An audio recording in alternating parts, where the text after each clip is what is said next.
calcular para todo esto es técnicamente inviable.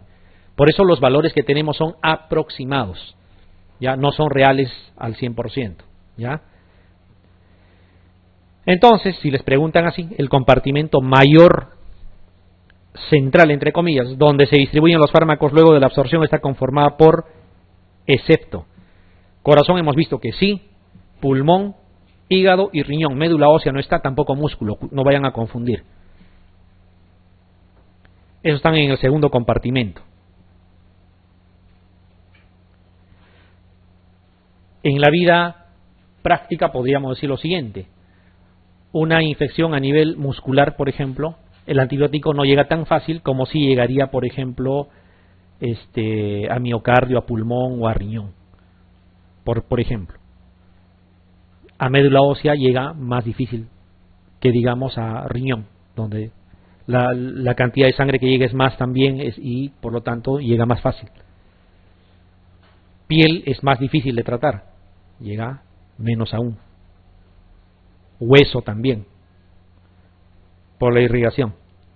Entonces, más o menos es lo que estamos comentando, es esto. El modelo monocompartimental, y siempre van a encontrar esto, les dan un enunciado, calcular tal o cual cosa en un modelo monocompartimental, y dicen, ucha, ¿de qué me estará hablando? No, lo que les está diciendo es, no te compliques la vida, haz de cuenta que hay un solo compartimento, o sea, es una situación virtual para hacer cálculos. Ya, el modelo compartimental, monocompartimental, aquí está, se administra y miren como les decía, como si todo fuese agua, se distribuye uniformemente y punto. Ya, esto es teórico, ya, porque en realidad hay varios compartimentos. Cuando hablamos del modelo bicompartimental, ¿no? Aquí pueden ver, se administra, ya. Primero va a los órganos más irrigados, o sea, corazón, riñón, hígado, pulmón, ¿no? Fundamentalmente. ¿Ya? Y luego tiende a equilibrarse. ¿Ya? Tiende a equilibrarse. Y el modelo tricompartimental es lo que habíamos comentado. Se administra el fármaco, sucede lo anterior. Y al último llega a los de difícil acceso, como habíamos comentado, pero también de ahí va a como que no va a ser tan fácil que salga. ¿Ya? Entonces, cuando nosotros utilizamos, vuelvo a decir, teóricamente cálculos, calculamos cualquier cosa, estamos haciendo de cuenta de que la distribución es de esta manera. ¿Ya? Entonces van a encontrar, asumir que se trata de un modelo monocompartimental, no se compliquen. ¿Ya? Es parte de lo que está en la obligación de colocar el enunciado, porque de lo contrario el cálculo sería prácticamente imposible. Ya es parte del enunciado nada más. Una de las siguientes circunstancias, o en una de las siguientes circunstancias, el volumen de distribución de fármacos es menor. Con calma. ¿Cuándo había mayor volumen de distribución? Cuando había más agua. Cuando había menos, es menos probable. Anasarca, es claro que hay más cantidad de agua. Derrame pleural masivo, de alguna manera también hay retención. Paciente febril y deshidratado ya es una cosa contraria. El gran quemado hace tercer espacio, no se olviden. Insuficiencia renal de tipo glomerular. ¿Por qué les ponen de tipo glomerular? Porque hay dos tipos de insuficiencia renal a grosso modo. Uno es de tipo glomerular, el otro es intersticial. Cuando es intersticial, ya el glomérulo no está dañado, sino lo que rodea al glomérulo, por lo tanto la diuresis es normal, aun cuando es insuficiencia renal, pero no depura. O sea, sale volumen, pero no depura, por lo tanto no hay edemas, pero sí incrementa la creatinina, la urea, todo lo que saben. En cambio, la de tipo glomerular no hay diuresis porque el glomérulo está dañado, y cuando no hay diuresis hay volumen, ¿ya? A eso se refiere. ¿Cuál es la respuesta aquí? Es la alternativa C, ¿no es cierto? Febril y deshidratado, más que febril el deshidratado, ¿no? En cuanto a la combinación del fármaco a las proteínas plasmáticas, marque la alternativa incorrecta. Muy bien. ¿De qué sirve recordar la unión a proteínas? Hemos dicho. Un fármaco llega a sangre y se une a proteínas. Algunos se unen en 80%, otros en 20%, otros en 40%, en 60%, dependiendo de la naturaleza del fármaco. Hay varias proteínas a las que se puede unir Albúmina es la principal proteína, de hecho que sí, pero hay otras también a las que se puede unir. Un mismo fármaco puede unirse a varias proteínas a la vez, como también puede unirse a un solo tipo de proteína, dependiendo del fármaco, ¿ya? Lo que sucede es que la fracción que no se ha unido, la fracción libre, es la única que va a servir, la que va a ejercer el efecto terapéutico, la que se va a distribuir a los compartimentos, todo lo demás. La unida proteína se queda ahí, no es activa, ¿ya? Cuanto más se une a proteínas, también más vida media va a tener. Vamos a ir analizando uno por uno. Dice A, la fracción libre y la unida del fármaco, o sea, ambas, depende de la edad, sexo y genética. A pesar que no lo hemos comentado, a ver, ¿qué opinan? Piensen un poco. Un fármaco tiene cierta naturaleza. Lo que vamos a decir, tiene afinidad por algunas proteínas, por otras no tanto. Entonces, ¿dependerá del sexo? ¿Dependerá de la edad, de la genética o dependerá de la afinidad por las proteínas? Depende de la afinidad de las proteínas, no depende de otra cosa. Si no, miren el inserto de cualquier fármaco, le dicen unión a proteínas 30%, no les dice en la raza blanca y 10% en la raza asiática, no dice eso, no depende de la raza. Ni les dice tanto por ciento en varones y tanto por ciento en mujeres, depende de la naturaleza del fármaco y de su afinidad por las proteínas. Por lo tanto, la A no está bien, ¿ya? B, la fracción de la droga unida a la proteína se distribuye bien a los tejidos. La fracción, ¿cuál es la que se distribuye? ¿La libre o la...? La fracción unida se queda, no sirve para nada. La que se va a distribuir, va a ejercer su acción, va a producir toxicidad, lo que quieran es la fracción libre, no la unida a proteínas. Ajá, entonces acá ya tenemos dos que no nos están gustando, pero sigamos, olvídense de esta palabrita, por ahí puede haber un clic de más en el digitado. C dice, la fracción de la droga unida a la proteína es farmacológicamente inactiva. ¿Qué opinan? ¿La unida a la proteína funciona o no funciona? La unida a la proteína no funciona. Dice aquí justamente eso, la fracción de la droga unida a la proteína es farmacológicamente inactiva. ¿Eso sería correcto? ¿Sí, no es cierto? Porque ¿cuál es la que es activa? La libre. La unida no sirve.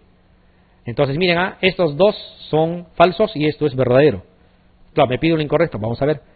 D, la fracción libre del fármaco ejerce el efecto farmacológico. ¿Qué opinan? La fracción libre del fármaco, ¿ejerce o no ejerce el efecto farmacológico? Cierto. E, los fármacos solo pueden ligarse a un tipo de proteínas. Esto es falso. ¿Ya? Entonces, esto de aquí no está bien. Los enunciados toditos están bien. Todos pueden ser verdaderos o falsos, así es que esto lo van a cambiar, no lo van a colocar como una alternativa. A pesar de que debe de tener, hay un error en el tipeo. ¿Ya? Aquí más da para colocar verdadero o falso, porque son enunciados que están bien planteados, sino que dentro del contexto no te da para una sola alternativa. Entonces vamos a ver, la primera que te decía, la fracción libre y la unida, o sea, todo del fármaco, depende de la edad, sexo y genética, eso es falso. Tómelo como un concepto más, ya no lo resolvamos como pregunta. Eso es falso. ¿De qué dependía? Lo aclaran, de la afinidad por las proteínas, del mismo fármaco, no tiene nada que ver con el individuo. B, la fracción de la droga unida a la proteína se distribuye bien por los tejidos, falso. El que se distribuye es la fracción libre, no la fracción unida. La fracción unida a proteínas no hace nada, ¿ya? No hace nada. C, la fracción de la droga unida a la proteína es farmacológicamente inactiva, eso sí es verdad, ¿ya? Porque está diciendo lo mismo. Si está unida a proteínas, no sirve, eso les está diciendo. La fracción de la droga unida a proteínas es farmacológicamente inactiva. La fracción libre es farmacológicamente activa, por lo contrario. Entonces esto sería verdadero, ¿no? D, la fracción libre del fármaco ejerce el efecto farmacológico, verdadero. Los fármacos solo pueden unirse a un tipo de proteínas, falso. Otra recomendación, esto que dice los fármacos solo pueden unirse o ligarse a un tipo de proteína. Independientemente de lo que diga después del solo, tengan presente eso, cuando dice solo o únicamente o jamás o nunca o algo así muy restrictivo, generalmente el enunciado es falso. ¿Ya? Generalmente el enunciado es falso, porque les está restringiendo tanto y en medicina no hay cosas muy restrictivas. hay cosas relativas. Entonces, una alternativa que restrinja demasiado, que te diga únicamente, o jamás, o siempre, o algo así, o como aquí que dice solo, generalmente es falso. Y verdad, pues es falso. Dice, los fármacos solo pueden ligarse a un tipo de proteína. Falso. Habíamos dicho que puede ser a muchas proteínas, fundamentalmente es albúmina, es el más importante, claro que sí.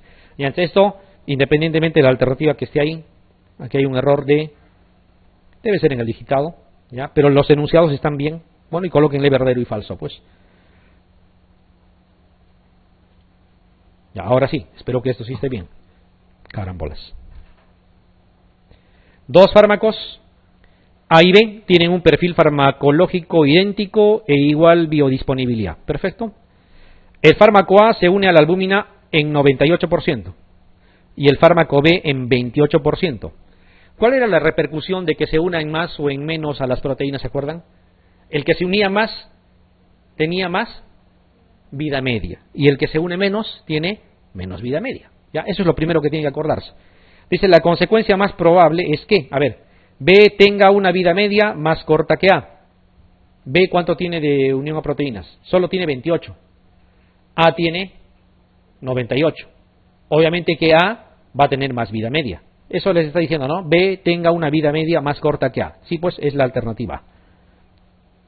¿Por qué decimos es la alternativa A? Porque si ya encontraron la alternativa correcta, se supone que las otras no están bien. Porque miren, la B que dice, se excrete más lentamente que A, ¿no tiene que ver eso? B se absorba más lentamente que A, se supone la unión a proteínas es después de la absorción, entonces esto no tiene que ver. B presente un efecto menos intenso que A, el efecto no está en función a la unión a proteínas. B se excreta igual que A, lo mismo la excreción no tiene nada que ver. En determinadas circunstancias, como neonatos ancianos, postrados crónicos, es recomendable el uso de fármacos. Eso también es importante.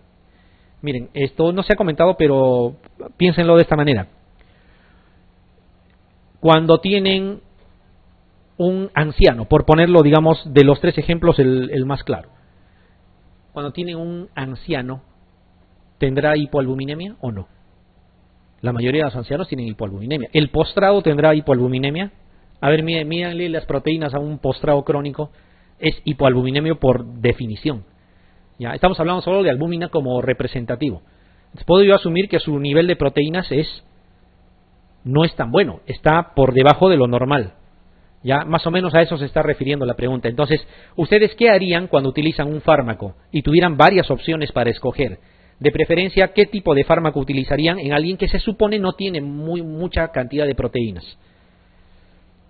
¿Elegirían un fármaco que se une demasiado a proteínas, sabiendo que casi no tiene proteínas? Sería lo contrario, ¿no? Y esto que dice con escasa unión a proteínas, quizá es así. Si yo tengo dos fármacos, uno que se une mucho y otro que se une poco, y yo sé que la persona tiene pocas proteínas, obviamente tendré que elegir el segundo, ¿ya? Porque de lo contrario, puede ser que haya mucha fracción libre. No sé si me dejo entender. Si uso un fármaco que se une demasiado a proteínas, ¿ya? Y tiene poca proteína el paciente, va a faltar proteínas para que se pueda unir, ¿no es cierto? Puedo ocasionar de que haya mucha fracción libre, y la fracción libre está en función ¿a qué? Al efecto, también al efecto y a la toxicidad si es que se acumula mucha dosis. Ya, entonces es una situación que en algunas circunstancias se aplica, sobre todo en unidades de cuidados intensivos, donde la cosa es un poco más exacta, porque se maneja así. Entonces, personas hipoalbuminémicas, eso es más o menos lo que les quiere decir esto, o con posibilidades de tener hipoalbuminemia, lo más recomendable es usar fármacos que no se unan mucho a proteínas, justo para evitar ese problema. Bueno, acá dice sin unión a proteínas, no existen fármacos pues que no se unan en lo absoluto, siempre hay un cierto grado, ¿no? Continuamos ahora con el proceso de biotransformación. Ya el fármaco se administró, se absorbió, se distribuyó, ahora tiene que biotransformarse para eliminarse. Y bueno, es en realidad un metabolismo el que sufre el fármaco, a eso se le llama biotransformación, y el objetivo es prepararlo para ser eliminado. Por eso se dice que son cambios bioquímicos, obviamente de los fármacos, que se van a transformar y van a adoptar las características que se están mostrando aquí, que, si se dan cuenta, son contrarias a lo que se necesitaba para que se absorban. Si al inicio, para ser absorbidas, debían de no estar ionizadas, acá más bien se requiere que sí lo estén. Si debieran ser antes liposolubles para ser absorbidas, para que se puedan eliminar, deberán ser lo contrario, más polares, que es lo mismo decir más hidrosolubles, que sean menos difusibles, ¿no? Y en general que sean más fácilmente eliminables. Quiere decir que la biotransformación le da ciertas características a los fármacos para que puedan ser eliminados. Ya se supone ha ejercido su acción, ha tenido los efectos que se necesitaban. ¿Por qué no hemos hablado en este momento de los efectos? Porque eso es parte de la farmacodinámica. Terminaremos todavía con farmacocinética. Hay fases en el proceso de biotransformación. Eso es lo que habitualmente se acostumbra a preguntar. Ya en esta biotransformación hay una primera fase cuyo objetivo es inactivar al fármaco. Inactivar o en todo caso destruirlo al fármaco. Y en la fase 2 la tornan más hidrosoluble. Con esas dos características, destruido y con hidrosolubilidad, es fácilmente eliminable. En la primera fase hay varios procesos que se dan, varias reacciones de primera fase se llaman. Estas son las más importantes, estas 5 que se mencionan, pero en realidad hay más. Y hay más, y en general hay un buen número de procesos que a veces son tan particulares para cierto grupo de fármacos que no se considera, digamos, en cuantía como algo importante. Pero de esto sí tienen que acordarse. ¿Ya? Y hay forma de que se acuerden rápido. Oxidación, reducción, acuérdense cuando estudiaban redox en química, óxido, reducción, ya por separado, pues oxidación, reducción, hidrólisis, hidroxilación, son palabritas que se parecen, descarboxilación también, ya, descarboxilación. Y la fase 2, hay uno solo que es importante, ya, uno solo que es importante, que es la síntesis o conjugación. La mayoría de las veces es conjugación con ácido glucurónico, y por eso también se le llama glucoronización, pero es lo mismo, ¿ya? Síntesis, conjugación o glucoronización, que vendría a ser lo mismo, pertenece a la fase 2, la torna más polar. Las otras destruyen o inactivan el fármaco: oxidación, reducción, hidrólisis, hidroxilación, descarboxilación. Entonces, ahí están lo que habíamos comentado. Hemos dicho que puede haber algunas otras dependiendo del tipo de fármaco que se esté utilizando, ¿no? Hay que tornarlas más polares, hay que destruirlas para que puedan ser eliminados. Puede haber metabolitos parciales ahí, que al final no va a repercutir, digamos, de forma importante, pero sí va a demorar un poquito más la eliminación. O sea, si en ese proceso de destruir el fármaco y tornarlo más polar sale algún otro metabolito que no estaba presente, este de ahí se va a metabolizar también y se va a eliminar. Entonces va a demorar un poco más, pero el efecto del fármaco ya no está. Ya, el efecto del fármaco ya no está. Conjugación como vía principal, habíamos dicho con el ácido glucurónico de preferencia, ya, pero miren, puede ser con aminoácidos. Ya puede haber por ahí para uno u otro fármaco de repente algún otro tipo, digamos, de reacción en específica, pero es básicamente conjugación y con el ácido glucurónico la mayoría de las veces. La vía de eliminación también, ya, la vía de eliminación son varias, dependiendo, por ejemplo, los fármacos que han sido inhalados, seguramente por vía inhalatoria también se van a eliminar. Sin embargo, aquellos que han pasado a sangre, de alguna manera una fracción van a tener por vía renal. La vía renal es importante, es por eso que en falla renal la mayoría de fármacos se tienen que ajustar dosis. Justo miren, como les decía, hay más reacciones. Miren la fase 1, ¿no? Y la fase 2 siempre encabeza glucoronización como reacción de conjugación principal. Hay otras también. Donde vean, por ejemplo, que digan conjugación con sulfato, no se hagan problemas, ¿no? Dice conjugación, y conjugación es la palabra que tiene que acordarse. Que la mayoría de las veces es con ácido glucurónico, sí. ¿Ya? Y por ahí excepcionalmente puede haber estas como acetilación o transfluoración en algún que otro fármaco, dependiendo del tipo que sea. Y en el primer grupo sí hay un buen número. Pero resumiendo eso, vuelvo a decirles, oxidación, reducción, hidrólisis, hidroxilación y descarboxilación, los principales. Y en el otro grupo, conjugación y la mayoría de veces con ácido glucurónico. Como a la vez, cuando uno revisa preguntas en diferentes exámenes, es básicamente eso lo que van a cuestionar. Ejemplo, dicen el proceso de biotransformación no corresponde a reacciones de primera fase. Ese es el tipo de pregunta al cual uno enfrenta. ¿Ya? En general, acuérdense, si no es la primera fase, será pues de la segunda. ¿Ya? Y en la segunda fase había un solo proceso que era conjugación, ¿ya? A grosso modo. Entonces, a ver, oxidación y reducción sí, ahí están, aire, hidrólisis e hidroxilación también, faltaría descarboxilación como principal, y aquí está acetilación, que como han visto ahí excepcionalmente era parte de conjugación, ¿no? Como uno de los tipos de conjugación. En general, aún sin acordarse el nombre de acetilación, recordando los 5 principales de la fase 1, sí se podía definir cuál era la alternativa: oxidación, reducción, hidrólisis, hidroxilación. La alternativa sería la B, la que está sobrando, que correspondería no a la mayor parte, pero sí al proceso de fase 2, ¿no? De segunda fase, pero entre los raros, porque conjugación con ácido glucurónico es lo más común. ¿Cuál de las siguientes reacciones del metabolismo de fármacos corresponde a la fase 2? Aquí es mucho más directo. Yo veo conjugación, ya no tengo duda, tiene que ser esa, ¿ya? Dice oxidación de alcoholes, pertenece a oxidación, eso es fase 1. Hidrólisis de nitrilos, es hidrólisis al final, fase 1 también. Reducción, puede ser de este compuesto o de otro, pero es reducción, ¿ya? Y aquí queda desaminación como un distractor. La respuesta sería conjugación, como parte de la fase 2. Que les pidan detalles dentro de la cascada, dentro de las reacciones de cada una de ellas, no tendría sentido, no trasciende para la parte clínica. Involucra el metabolismo farmacológico de la fase 2. Oxidación, reducción, fase 1. Hidroxilación junto con hidrólisis. Glucoronización. ¿Qué dicen? Empleo de vías de citocromo P450. Esta la B no tiene nada que ver.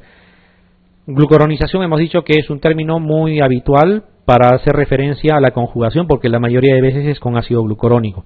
Eso es de fase 2.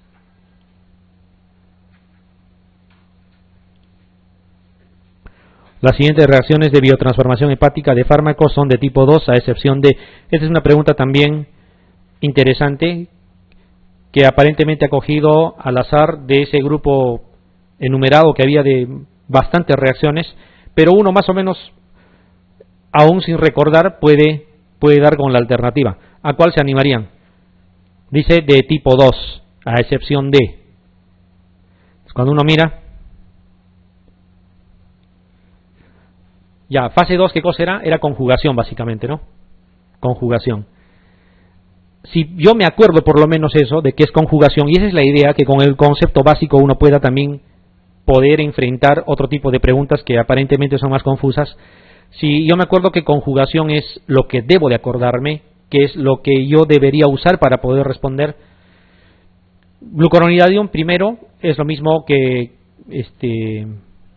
conjugación, ¿no? Lo habíamos acordado así. Digamos como que me quedan estos 4. Miren por el nombre. Es una de las cosas en medicina interesantes. El nombre no se le pone por gusto ni a las reacciones, ni a las enfermedades, ni a las características de una patología. Cuando ven metilación, conjugación, acetilación, ¿ya? Incluso glucoronización, o como hace referencia aquí, en la A, C, D y E, por la forma de la pregunta y por los términos que está usando, como que habla de agregarle algo a, ¿o no? En cambio, desaminación, como que es más bien destruir o quitar. ¿Ya? Entonces, ¿se animarían a marcar la B o no? ¿Qué opinan? Es un poco para que practiquen esa parte, porque si no, pues no habría sentido de haberlo colocado aquí. Ya, es la B es la alternativa. Está dentro de ese grupo de las reacciones que no son comunes. Habla de destruir, desaminación. Las otras habla de construir, con ácido glucurónico, metilación, conjugación, acetilación, ¿no?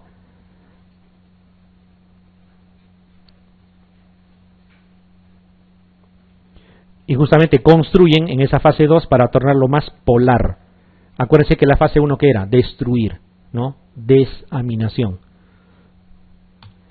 Bueno, habíamos hablado de que habían inductores y habían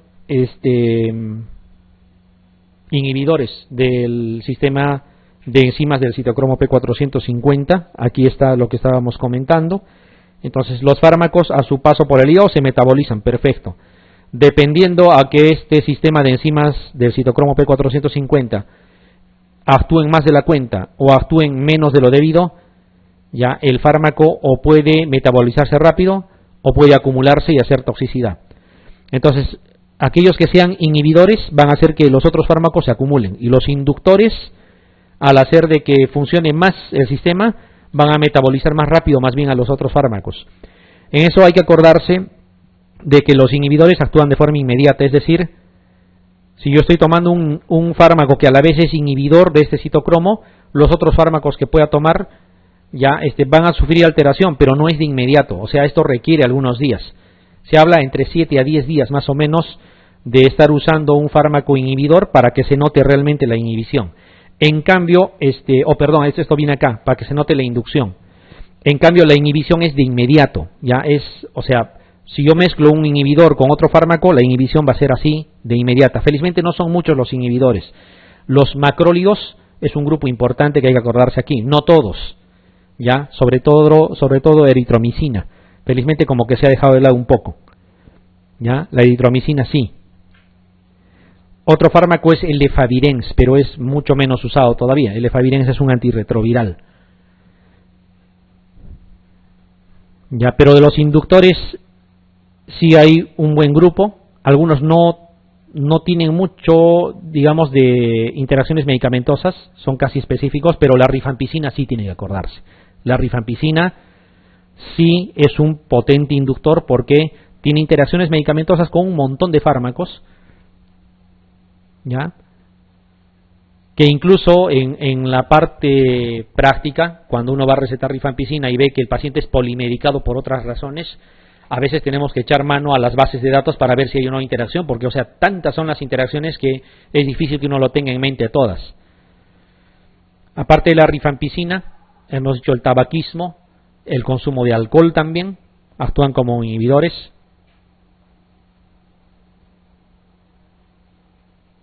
Fenitoína, fenobarbital también, pero de todos el más potente, el más riesgoso incluso es rifampicina. Se debe tener en cuenta eso.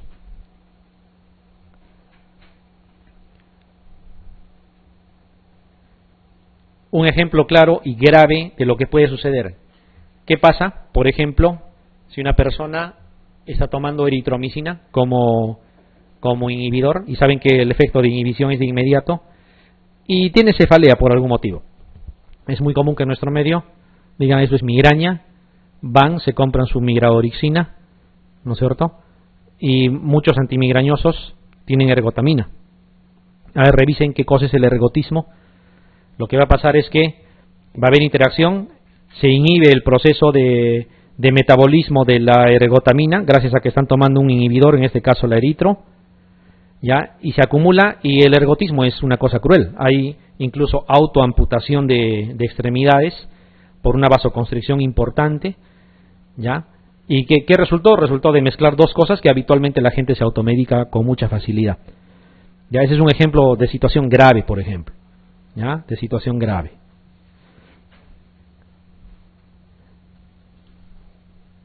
Entonces este sistema de enzimas del citocromo P450 funciona a nivel del retículo endoplásmico del hepatocito, es a nivel del hígado fundamentalmente, justo donde se va a metabolizar la mayoría de fármacos. Ya tiene muchas isoformas, Son varias. Isoforma significa hay varias formas de citocromo P450 y cada forma o isoforma, como quieran, se dedica a metabolizar un determinado grupo de fármacos. Aquí está lo que habíamos comentado en resumen. Siempre acuérdense que la inducción es progresiva, se va a dar entre 7 a 10 días más o menos, y la inhibición es inmediata. Rifampicina es el que más nos debe preocupar. Los otros fármacos anticonvulsivantes que hacían más o menos lo mismo, fenitoína y fenobarbital, el tabaquismo, el alcoholismo, son situaciones que pueden actuar como inductores. Y en resumen, ¿qué hace el inductor? Inutiliza los otros fármacos porque los metaboliza más rápido. De esto habíamos comentado. Entonces, más práctico, el fármaco, si funciona mucho el citocromo P450, se metaboliza un montón y llega poco a sangre. Si se inhibe al citocromo P450 y lo normal era que llegue 80%, por ejemplo, quizá llegue 95%. Ahora, ¿eso es benéfico? No siempre. En fármacos potencialmente tóxicos no conviene pasarse la cuenta cuando se habla de dosis. Miren esta relación, no es con la idea de que uno lo esté memorizando, bueno, nada es imposible, pero no sería rentable para nadie estar memorizando esto, pero miren, fármacos cuya eficacia disminuye por la acción inductora del citocromo P450, ¿ya? Cuando se usa rifampicina. Todo lo que puede ocasionar, miren. Bueno, que el acetaminofén o paracetamol disminuya su potencia, bueno, quizá el efecto no sea tan grave. No se controlará mejor la fiebre, quizá el dolor no se controle tan bien con el paracetamol cuando se está tomando rifampicina a la vez. Eso no sería una cosa de vida o muerte. Pero hay otros fármacos, cuando uno va observando, por ejemplo, el efecto hipolipemiante de las estatinas podría haberse disminuido, ¿ya? Hay fármacos que son, por ejemplo, este es un antirretroviral, miren. Si están tomando antirretrovirales que contienen nevirapina y a la vez se toma rifampicina, y es muy común que los pacientes con TB también tengan VIH, entonces disminuye los niveles de nevirapina y al no haber una buena concentración de antirretrovirales, empieza a trepar la carga viral, baja el CD4, o sea, ahí falla en la terapéutica. Entonces, cuando esto sucede, a veces tenemos que hacer rotación o cambio de antirretroviral tan solo por el hecho de la rifampicina. Y miren, hay un montón ya de fármacos que habría que tener en cuenta. Sildenafilo, por ejemplo, no habría mucho problema cuando se trata de ¿qué? Cuando se trata de inductor, pero un inhibidor, ¿qué haría? Toxicidad por sildenafilo, y eso es potencialmente letal también. ¿Ya? Entonces, en algunos casos, el inductor como que te quita potencia, pero el inhibidor puede ser potencialmente letal dependiendo con qué fármaco se utilice. Y esto es solamente para mostrarles, ¿ya? Y para tener el concepto de que rifampicina interactúa con un montón de fármacos por ser inductor enzimático. Por eso cuando tienen este tipo de pregunta, y no es una pregunta inventada, es una pregunta tomada tal cual de una fuente de examen, que pareciera una pregunta muy específica, dice cuál de los siguientes antibióticos es el que puede generar un mayor número de interacciones medicamentosas. Uno cuando recién lo mira así fríamente, pareciera pues que uno tendría que haberse memorizado a todas las interacciones medicamentosas de los que están acá, incluso enumerar y ver cuál tiene mayor número de interacciones, pero no. O sea, la pregunta va en otro sentido, que por ser un inductor enzimático, ¿no? La rifampicina tiene esa potencialidad. Entonces, incluso hay una recomendación que nace a raíz de esta observación, que si en un examen les preguntaran por una interacción medicamentosa muy puntual, no sé pues, cuál de los siguientes fármacos puede disminuir la potencia del micofenolato en los pacientes post-transplantados en insuficiencia renal, por ejemplo. No lo sé, pero si encuentro yo rifampicina en las alternativas, tendría que intuir que probablemente sea rifampicina, por la cantidad de efectos de este tipo, ¿ya? Entonces esa es la recomendación. Acuérdense de la rifampicina. Y hay preguntas que son más directas, ¿no? Les dicen, ¿cuál de los siguientes es un potente inductor del citocromo P450? Y también es rifampicina. Es el principal ejemplo de inductor. Inducen al sistema de enzimas del citocromo P450. Hemos visto que fenitoína y fenobarbital sí. rifampicina con mayor razón, ingesta de alcohol y tabaquismo también, aquí es todos, y aquí una observación de acuerdo a la pregunta, no por la pregunta, sino por una situación que tenemos que aplicar. Cuando nosotros estamos utilizando un fármaco por algún motivo, y estoy seguro les ha pasado, el paciente le dice, no me ha hecho nada, sigo igual. A ver, averigüen si fuma. De repente fuma sus 2 cajetillas al día, está haciendo inducción enzimática y está metabolizando más de la cuenta un fármaco, y eso está ocasionando, ¿no?, de que no funcione. La otra, paciente con antecedente de ingesta de alcohol, tenemos de repente la mala intuición de decir, no, su hígado no está bien, bájale la dosis. ¿Estamos haciendo bien o estamos haciendo lo contrario más bien? Si toma alcohol, más bien yo tendría que aumentarle la dosis, porque va a haber un mayor metabolismo de lo habitual, ya porque el alcohol es un inductor del citocromo P450, salvo que esté pues en falla hepática, ¿no?, que sería otra cosa. Ya, entonces esos detalles a veces no los tenemos muy en cuenta.